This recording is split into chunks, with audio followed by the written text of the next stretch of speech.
2 நாளைக்கு முன்னாடி தென்காசி போயிருந்தேன். இன்றைக்கி நம்ம தேனியில் நம்ம கேரளாவோட பார்டர் ஸ்டேட்டுங்கிறதுனால பார்டர் டிஸ்ட்ரிக்ங்கிறதுனால தேனியில் சில நாளாக ரொம்ப நாளாக மக்கள் கோரிக்கை இருந்தது. நல்ல அரிசி இல்லை, தரமான வரலன்னு சொல்லியிருந்தாங்க ரேஷன் கடைகள்லாம். அதனால் நம்ம தேனி மாவட்டத்துக்கு எந்த ரேஷன் கடைக்கெல்லாம் சப்ளை என்ன போகிறோமோ இந்த கடைகளுக்கு போகிற அரிசிகளும் பொருட்களும் எல்லாம் எப்படி இருக்குது தரத்தை பார்க்குறதுக்காகவும் அதை செக் பண்ணிட்டோம். எக்ஸ்ட்ரா 2 குடோன் கட்டுறோம், கவர்டு குடோன்னு.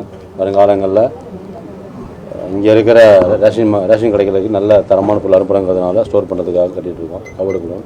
அதை இன்ஸ்பெக்ஷன் பண்ணுறதுக்காக நம்ம கலெக்டர் சார்லாம் வந்திருக்கோம், ஆர்டிஓலாம் வந்திருக்காங்க. சார், இப்போ காவிரி டெல்டா பகுதியில் விவசாயம் மேட்டூர் தண்ணி திறந்து விடாமல் விவசாயம் பாதிக்க ஏற்பட்டு சிறப்பு தொகுப்பு கொடுத்தீங்க. இதே போல் பார்த்தீங்கன்னா முல்லை பெரியாறில் ஜூன் 1 எப்போ பாசனத்துக்காக தண்ணி திறந்து விடப்படும். இப்போ திறந்து விடல இந்த பகுதியினால இந்த பக்கம் விவசாயமே முழுமையாக பாதிக்கப்பட்டிருக்கு, உணவு உற்பத்தி கடுமையாக பாதிக்கப்பட்டிருக்கு. இதுக்கு அரசாங்கம் சிறப்பு தொகுப்பு வழங்க வாய்ப்பு இருக்கு. ஏன்னா காவிரி டெல்டாக்கு ஒரு நியாயம், இந்த பக்கம் ஒரு நியாயமாக இருக்க முடியாது.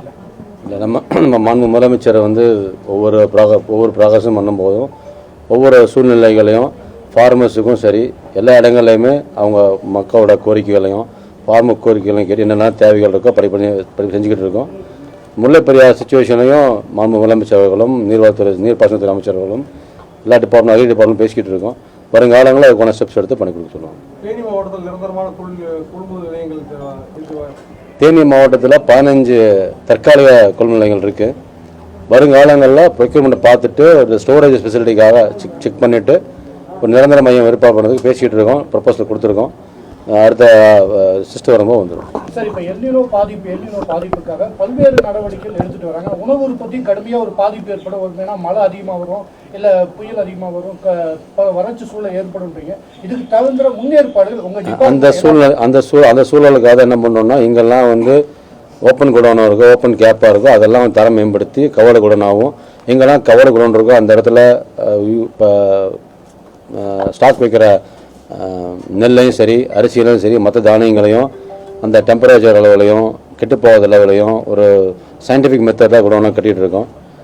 எந்த சூழ்நிலை வந்தாலும் நம்ம மக்களுக்கு கொடுக்குற பொருட்களையும் அத்தியாவசிய பொருட்களையும் நம்ம ப்ரொக்யூர் பண்ணுற அரிசிகளையும் நெல்களையும் பதப்படுத்த எல்லாம் பண்ணிட்டு இருக்கோம். எந்த சொல்லுவோம் இதெல்லாம் சிறப்பான முறையில் துரிதமாக சிறப்படி பண்ணுவோம். முல்லை பெரியாறுல பார்த்தீங்கன்னா விவசாயம் தான் பெரிய விஷயம். இப்போ பார்த்தீங்கன்னா அந்த 14,707 ஏக்கர் இல்லை, முல்லை பெரியாறு மட்டும் இல்லை, தமிழ்நாட்டோட மொத்த ரீஜன்லையுமே அதான் சொல்கிறேன். தமிழ்நாடு ஸ்பெசிஃபிக் இல்லை, தமிழ்நாட்டில் எல்லா ரீஜன்லையுமே நெல் நல்லா பயிரிடுறாங்க. தென் மாவட்டம் சவுத்து எல்லா மாவட்டங்களையும் பண்ணுறாங்க. எங்கெல்லாம் இந்த மாதிரி இடப்பாடு இருக்கோ பிரச்சனை இருக்கோ அதெல்லாம் முதலமைச்சர் டிஸ்கஸ் பண்ணிவிட்டு இந்த காலங்களில் வருங்காலங்களில் சிறப்பான முடிவெடுத்து பண்ணுவோம். ரேஷன் கடையில் தேங்காய் உள்ளிட்ட பொருட்களை இது நிறைய கோரிக்கை கேட்டிருக்காங்க. தேங்காய் விற்பனை பண்ணுறது, தேங்காய் மூலமாக வர எண்ணெய் கேட்டிருக்காங்க. நம்ம முதலமைச்சர் டிஸ்கஸ் பண்ணிவிட்டு வருங்காலங்களில் அது எல்லா துறைகளும் கேட்டுட்டு மக்களோட ஒப்பீனியன் கேட்டுட்டு வருங்காலங்களில் தேவைப்பட கண்டிப்பாக பண்ணிக்கணும். தேனி மாவட்டத்திலிருந்து 3 தனியார் தடங்களில் அதிக அளவு அரிசிகள் கடத்தப்படுது. தடுக்கிறதுக்கு நடவடிக்கை அதான் நான் வந்திருக்கேன். நிறைய கோரிக்கை இந்த மாதிரி நம்ம நிறைய மக்கள் சொல்லியிருந்தாங்க. கலெக்டர் ரிப்போர்ட்டும் பார்த்துருந்தோம். எங்கள் சிவில் சப்ளைஸோட சிடி ரிப்போர்ட்லேயும் அதெல்லாம் இருக்குது.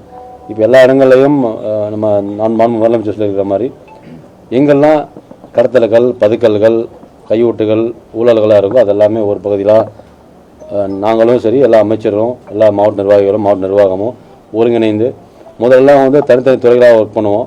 இப்போது இருக்கிற காலங்களில் எக்ஸாம்பிள் ஒரு மாநிலத்துக்கும் மாவட்டத்தில் பார்டர் வரும்போது அங்கே ஒருங்கிணைந்த செக் போஸ்ட்டாக உருவாக்கி அங்கே ஆர்டிஓ டிபார்ட்மெண்ட்டு, சிவில் சப்ளைஸோட சிடி டிபார்ட்மெண்ட்டு, டிரான்ஸ்போர்ட் எல்லா டிபார்ட்மெண்ட்டும் ஒருங்கிணைந்த பில்டிங்காக வச்சு அங்கேயே எல்லாம் ஒரே செக்கப்பாக பண்ணி இனி வருங்காலங்களில் எந்த விதமான கடத்தலும் இல்லாத அளவுக்கு ப்ரொடக்டிவாக மெஷர் எடுத்துகிட்டு இருக்கோம்.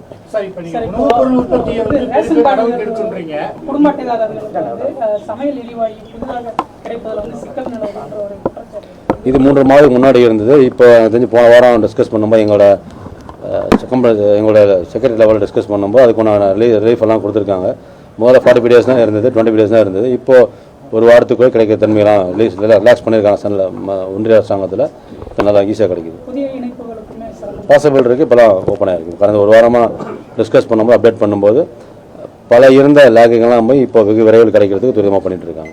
சார் இப்போ முல்லைப்பெரியார் பகுதியில் விவசாயம் பார்க்குற பகுதியில் பார்த்தீங்கன்னா பரப்பளவு பார்த்தீங்கன்னா குறைஞ்சிக்கிட்டு இருக்கு. என்ன காரணம் பார்த்தீங்கன்னா பூரா விவசாய நிலங்கள் இப்போ வந்து பிளாட்டாகவும் கமர்ஷியல் காம்ப்ளெக்ஸாக தான் மாறிக்கிட்டு இருக்கு. உணவு உற்பத்தினால பாதிப்பு வாய்ப்பு. அது நம்ம என்ன பண்ணோம், அக்ரிகல்ச்சர் ஃபார்மர்ஸ்கிட்ட நம்ம விழிப்புணர்வு கொடுக்கும்போதும் ஃபார்மர்ஸுக்கு டெக்னாலஜி வைஸ் எப்பெல்லாம் வந்து நம்ம இந்த மாதிரி உற்பத்தி குறையுதோ அவங்களுக்கு மெக்கானிசமாக எக்ஸாம்பிள் வேலை செய்யறது ஒர்க்கர்ஸ் இருக்க மாட்டாங்க, லேபர்ஸ் வர மாட்டாங்க சுச்சுவேஷனில் நம்ம அக்ரிகல்ச்சர் டிபார்ட்மெண்ட் மூலமாக சீக்கிரமாக கல்டிவேட் பண்ணுறதுக்கும் அவங்க அறுவடை பண்ணுறதுக்கும் காலங்களில் ட்ரிப்பிங் இரிகேஷன் மாதிரியோ இல்லை கால்வாய் பாசனம் மாதிரியோ இல்லை நீர்வழி பாசனம் மாதிரியோ இல்லை மிஷின் மூலமாக கிராப்பிங் பண்ணுறதுக்கோ மிஷின் மூலமாக ஹார்வெஸ்ட் பண்ணுறதுக்கோ அட்வைஸ் பண்ணிக்கிட்டு இருக்கோம்.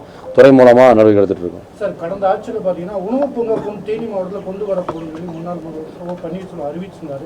அந்த வாய்ப்பு இன்னும் இருக்கா நடைமுறையில்? கடந்த ஆட்சியா முன்னாள் நீங்கள் ஓபிஎஸ் ஆட்சியா?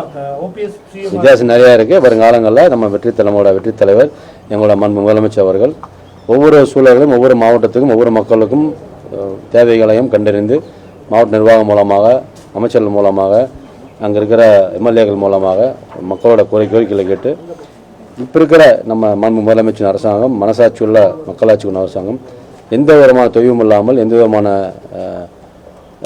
டிஃபிகல்ட்டிஸ் இல்லாமல் மக்களுக்கு என்ன தேவைகள் இருக்கோ உடனே டிஸ்கஸ் பண்ணி கேட்டறிந்து பயன்படும் லெவலில் துரிதமாக செஞ்சுக்கிட்டு இருக்கோம். தேங்க்யூ. திருச்சி கிழக்கு உள்ளிட்ட இடைத்தேர்தலுக்கு வந்து நீதிமன்றம் தடை விதிச்சிருக்கு.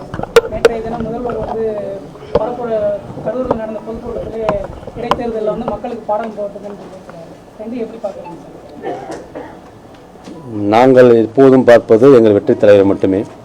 இந்த தமிழக மக்கள் எல்லாரும் ஒருமித்த குரலாக இந்த 50 ஆண்டு காலம் 70 ஆண்டு காலமாக இருந்த பல கட்சிகளையும் பல ஆட்சிகளையும் கடந்து மக்கள் ஒருமித்த குரலாக எங்கள் வெற்றி தலைவருக்கும் நமது தமிழ் அரசாங்கம் தமிழக வெற்றி கழகத்துக்கும் ஆட்சி அமைச்சு கொடுத்துருக்காங்க. எங்கள் நேற்று தலைவர் சொன்ன சிஸ்டம் பிரகாரமும் இடைத்தேர்தலில் இதுக்கு முன்னாடி எல்லா கவர்மெண்ட்டுக்கும் ஒரு திமுகவுக்கு ஸ்பெசிஃபிக்காக கண்டிப்பாக பாடாமல் கொடுத்து மக்கள் ரெடியாக இருக்காங்க. மக்கள் வழியோ அவளையே நாங்களும். தேங்க்யூ.